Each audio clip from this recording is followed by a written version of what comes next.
दीमापुर वालों को जागे हुए हैं लेकिन फिर भी जगाएंगे, क्योंकि बंदो जो जागा है वह निश्चित उठ करके, और जो जानबूझ करके सोया है उसको कोई कभी उठा नहीं सकता है।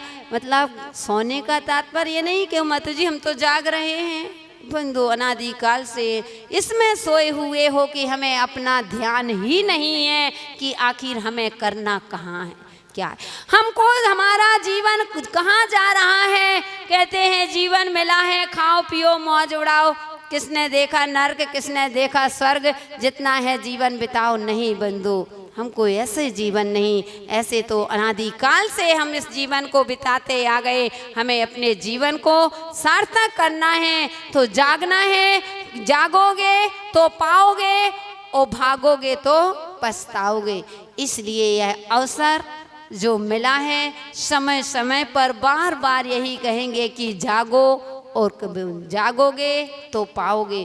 जितनी आपकी रुचि होगी बंधो, जितनी गहरी प्यास होगी, और वैसे मुझे रास्ते में ही वो कल भी देख करके लग गया था कि वास्तव में जो प्यासा होता है वही कीमत पानी की कीमत समझता है। दीमापुर वाले प्यासे हैं, ज्ञान के पिपासु हैं, उनको लग रहा है कि मुझे कैसे भी हो साधु संत आए, क्योंकि बिना साधु संतों के कभी हमको ज्ञान अच्छा पूरा ज्ञान नहीं मिल पाता है। जिनके अंदर आचरण होता है उन्हीं की आचरण हम उनसे आचरण सीखते हैं। उपदेश तो दुनिया में बहुत सारे विद्वान आते हैं, वो दे करके चले जाते हैं, लेकिन असर किसका पड़ता है? उपदेश का नहीं। जो प्रवचन होता है, साधु संत उपदेश देते हैं, प्रवचन देते हैं, उनका असर आपके जीवन में जरूर पड़ता है, क्योंकि वे स्वयं आचरण, जिनके अंदर आचरण होता है वो जैसी शिक्षा देंगे तभी आपको असर पड़ेगा। वो जिसके अंदर आचरण ही ना हो, वो उच्चारण से कहता हो, तो उच्चारण से कहने से कभी जीवन में आचरण नहीं आ सकता। आप खूब उच्चारण करो, खूब करो, कहते हो कि कुछ नहीं है संसार में, स्वार्थी संसार है, आँख खुले का सपना है, कोई अपना नहीं है, ये उच्चारण है, आचरण में भी नहीं है। उच्चारण से, जब तक उच्चारण से और आचरण में अंतर रहेगा बंधुओं, जब तक आपके जीवन कभी तीर्थ बनने वाला नहीं है। उच्चारण और आचरण में जब तक फैसला रहेगा, जब तक आपका जीवन तमाशा ही बनेगा। जिह्वा से, इसलिए हमको जिह्वा से नहीं जीवन से कहना है। जिह्वा से तो हम बहुत कहते आ रहे, इस बार अब हम अपने जीवन में उतारेंगे, रुचि लेंगे। अपने 21 तारीख को मंगल कलश की स्थापना है। हमें अपने जीवन को ऊंचाइयों की ओर ले जाना है, हमें अपने जीवन को सार्थक करना है।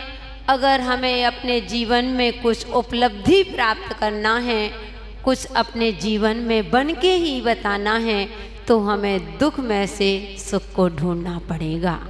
जब तक हम दुख में से सुख को नहीं ढूंढेंगे, तब तक हमारा जीवन जैसा चलता आ रहा है वैसा ही चला जाएगा। ये पुण्य के उदय से ये मानव पर्याय मिली है, पता नहीं दोबारा मिले अथवा ना मिले। इसलिए बंधुओं, तो हमें अब वह देखना है कि जो सम्यक दृष्टि जीव होते हैं वह दुख में से हमेशा सुख को ढूंढते हैं, और मिथ्या दृष्टि जीव होते हैं वे हमेशा सुख में से दुख को ही ढूंढा करते हैं। तो हम सभी उस सम्यक दर्शन की प्राप्ति के लिए, अपने जीवन के उत्थान के लिए, अपने जीवन का कल्याण के लिए हम वही भूमिका पर आ जाएंगे कि हमें दुख में से सुख को ढूंढना है। वो वास्तव में बंधुओं, जो व्यक्ति जिसको लगन होती है, जिसको अपनी आत्मा के बारे में सोचता है कि मेरा हित कैसे होगा, वह ऐन कैन पिकारण कैसे भी होता है, वह अपने सुख को खोज ही लेता है। कुछ जो सुख को खोजता है वह कभी देर हो सकती है, लेकिन उसके जीवन में कभी अंधेर नहीं होता है। मुझे याद है वह घटना कि एक बार एक व्यक्ति मुनिराज के पास गया। नगर में एक मुनिराज का आगमन होता है और मुनिराज का आगमन हुआ। सभी लोग दर्शनार्थ के लिए जाते हैं। एक मानव, बहुत गरीब मानव था।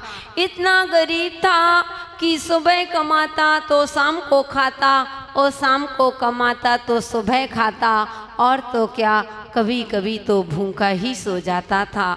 उसके जीवन में पानी भी उसके नसीब में नहीं था। इतना गरीब। एक दिन नगर में जैसे ही मुनिराज आए तो दूसरे मित्र ने उससे कहा कि हे मित्र, क्यों यदवा तदवा भटक रहे हो?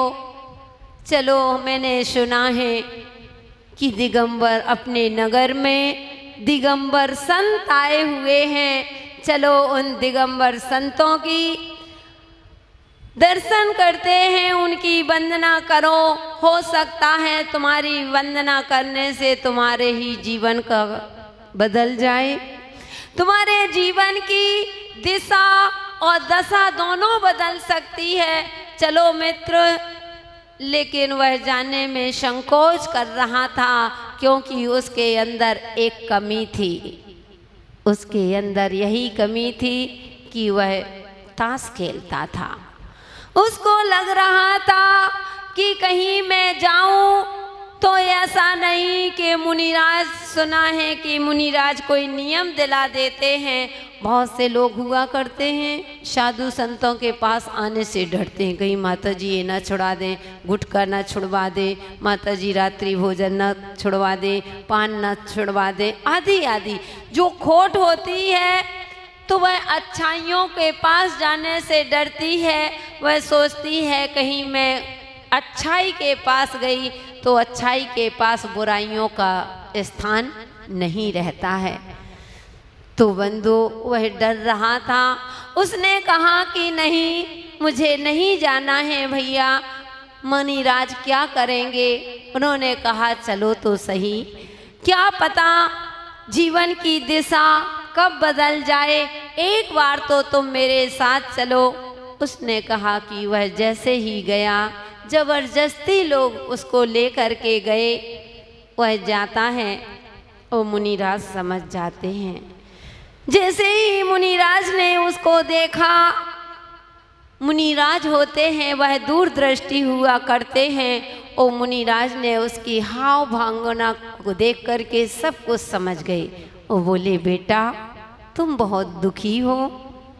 इतना कहा, उसके आंखों से आंसू झरने लगे।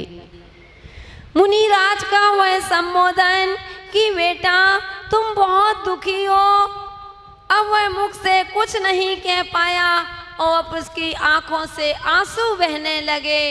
और होता ही है बंधु, जब कोई अपना कोई दुख अथवा कुछ भी पूछ लेता है तो खुशी के आंसू आ जाते हैं। तो ऐसे ही वह खुशी कह लो अथवा दुखी था, तो मुनिराज के पूछने से वह, और उसने अपनी व्यथा बताने को होता है। महाराज कहते हैं कि बेटा बताने की आवश्यकता नहीं, मैं समझता हूँ तुम बहुत दुखी हो।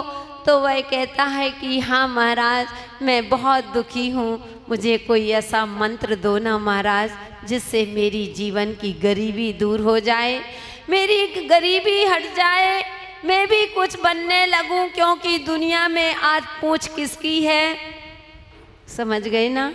इनडायरेक्ट बात जल्दी समझ में आती है। तो पूछ किसकी है? कहते हैं कि पैसे की पूछ है। हे महाराज, मुझे मंत्र तंत्र दे दो। तो महाराज ने कहा बेटा, मंत्र तंत्र से जीवन दूर नहीं होगा, उसके लिए कुछ नियम भी लेना पड़ते हैं, कुछ नियम ले लो। तो वह कहता है कि नहीं महाराज, मैंने अपने जीवन में 1 नहीं, 2 नहीं, 3 नहीं, 4 नहीं, एक साथ 5 नियम ले रखे हैं। क्या कह रहे हो बेटा? एक नियम लेने से जीवन की दिशा और दशा दोनों बदल जाती है। और तुम कह रहे हो कि मेरे जीवन में 5-5 नियम हैं। बोला हाँ महाराज, मेरे जीवन में 5-5 नियम है। महाराज ने कहा कौन सा नियम है तुम्हारे जीवन में? वही कहता है कि महाराज, मेरा पहला नियम है कि जीवन में कभी हेलीकॉप्टर और ट्रेन नहीं खरीदूंगा। क्यों हंसी आ गई? महाराज, मेरा पहला नियम है कि मैं जीवन में कभी ट्रेन और प्लेन नहीं खरीदूंगा। महाराज को हंसी आ जाती है। विचार हंसते कम हैं, लेकिन विचार करते हैं कि घर में पानी नसीब में इसके जीवन में नहीं है और ट्रेन और प्लेन नहीं खरीदूंगा। वह कहता है महाराज इतने में ही समझ गए। तो वही कहता है महाराज, मेरा दूसरा नियम भी तो सुनो। महाराज ने कहा हे भोले प्राणी, बस एक नियम से ही तुम्हारे नियम सारे नियम समझ में आ गए। अगर चावल देखना होता है तो एक दाने से पता करते हैं कि पूरा चावल पक गया कि नहीं पका। एक चावल पूरे चावल को नहीं देखा जाता। इसलिए बेटा इतने से में ही मैंने पता कर लिया। पहले नियम से तुमने कहा कि ना मैं ट्रेन खरीदूंगा ना प्लेन खरीदूंगा। इससे वह कहता है नहीं महाराज, आखिर सुनो तो सही। हमने सुना है कि जैन साधु सबकी सुनते हैं। महाराज मेरी भी तो सुनो, मैं गरीब हूँ, मेरे पास कुछ नहीं है, तो क्या सुनोगे नहीं? महाराज ने कहा सुनाओ। महाराज ने कहा तुम्हारा दूसरा नियम क्या है? वह कहता है महाराज, मेरा दूसरा नियम है कि जीवन में कभी सोने की थाली में भोजन नहीं करूँगा। बहुत बढ़िया बेटा। दीमापुर वासियों, बड़े बड़े कुबेरों की नगरी, कुबेर बैठे हैं तो भी सोने की थाली में रोज भोजन नहीं करते हो। किस में करते हो? स्टील की, लोहे की बोली जाती है उसको। वो भी आजकल वो भी नसीब में नहीं है। पीछे से संकेत आ रहे, हमारे युवा भैया लोग कह रहे हैं कि समझ गई ना, इनडायरेक्ट बात जल्दी समझ में आती है। यानी कह रहे हैं कि वह भी नसीब में नहीं है। अब तो पत्तल हाथ में दोने, आगे दोनी तो बोले जाते हैं। स्टैंडर्ड से कुछ भी कह दो। पहले के समय में कागज का प्लेट कह दो, आजकल पहले उसके चलते थे तो दोना ही बोलते थे उसको।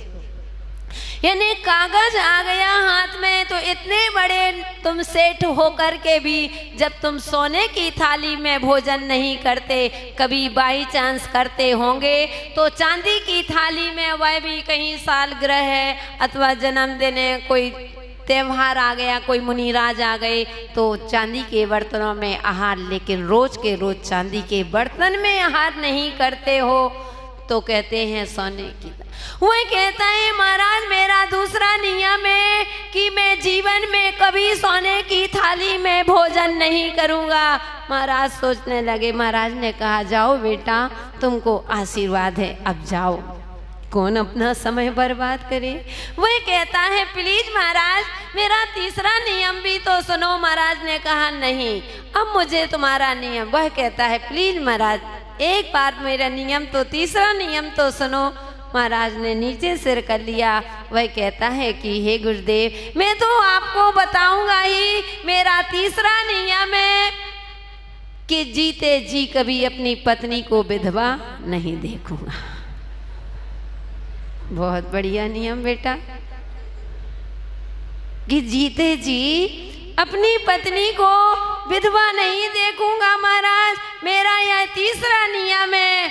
महाराज ने सिर में हाथ रख लिया और संसार की नश्वरता का चिंतन करने लगे कि देखो तो सही कैसे कैसे इस संसार में, दुनिया में लोग हुआ करते हैं। तो वह कहता है कि महाराज मेरा चौथा नियम भी तो सुनो। महाराज कहते हैं मुझे कोई नियम नहीं सुनना बेटा, मेरा पूरा आशीर्वाद है, तुम जाओ। तो वह कहता है नहीं महाराज, मैं तो चौथा नियम भी सुनाऊंगा। महाराज मेरा चौथा नियम है कि मरने के बाद हाथ पैर नहीं हिलाऊंगा। ये कौन सा नियम है? मरने के बाद महाराज मैं हाथ पैर नहीं हिलाऊंगा। महाराज ने कहा अब तो तुम बिना मरे ही मर चुके हो, जाओ। वह कहता है नहीं महाराज, मैं अंतिम में नियम सुना रहा हूँ कि मेरा एक नियम और है, पांचवा नियम सुनो।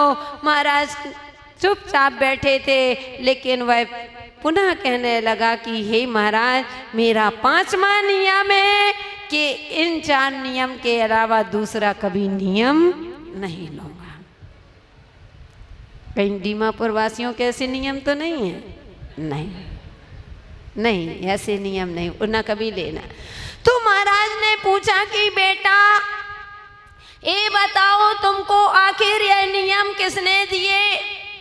तो वह कहते हैं महाराज मेरे यहाँ नगर में एक विद्वान पंडित आए थे, पंडित जी साहब से मैंने यह नियम लिए थे। तो ध्यान रखना, महाराज कहते हैं कि बेटा ये मुर्दा नियम होते हैं। मुर्दा नियम लेने से जीवन में कभी शांति, कभी जीवन में सुख समृद्धि नहीं हुआ आ सकती है। हमारा जीवन कभी सुचारू रूप से नहीं चल सकता है। कहते हैं एक छोटे से नियम लेने से हमारे जीवन का उत्थान हो जाता है। छोटा सा नियम, एक नियम ही, ए बच्चों, छोटे से नियम लेने से ही हमारे जीवन के सारे संकट दूर हो जाते हैं। तो लेकिन सम्यक नियम होना चाहिए बेटा। ये मुर्दा नियम है और ये मुर्दा नियम वही दिलाते हैं जिनके उच्चारण और आचरण में अंतर होता है, जिनके जिह्वा और जीवन में अंतर होता है, वही दिलाते हैं। क्योंकि बंधु और ध्यान रखना, एक विद्वान आपको नियम दिलाता है उसका असर और होता है, और एक गुरु नियम दिलाते हैं उसका असर दूसरा होता है। आप गुरु की बात जल्दी मान लेते हो और वही दूसरा कहे तो उनका प्रभाव नहीं पड़ता, क्योंकि जो गुरुजन होते हैं, मुनिराज होते हैं, हमारे त्यागी व्यक्ति होते हैं, वह उच्चारण से नहीं आचरण से बोलते हैं। वह मुर्दा नियम नहीं, जिंदा नियम दिया करते हैं, और जिंदा नियम से ही तुम्हारे जीवन में शांति आएगी। वह बेटा, मुनिराज कहते हैं कि हे बेटा, तुम्हारे जीवन की गरीबी तभी दूर होगी जब तुम जिंदा नियम लोगे, मुर्दा नियम से। वह कहता है महाराज मैंने नियम लिया है कि इन 4 नियम के अलावा कोई दूसरा नियम ही नहीं लूंगा, तो क्या मुझे पाप नहीं लगेगा?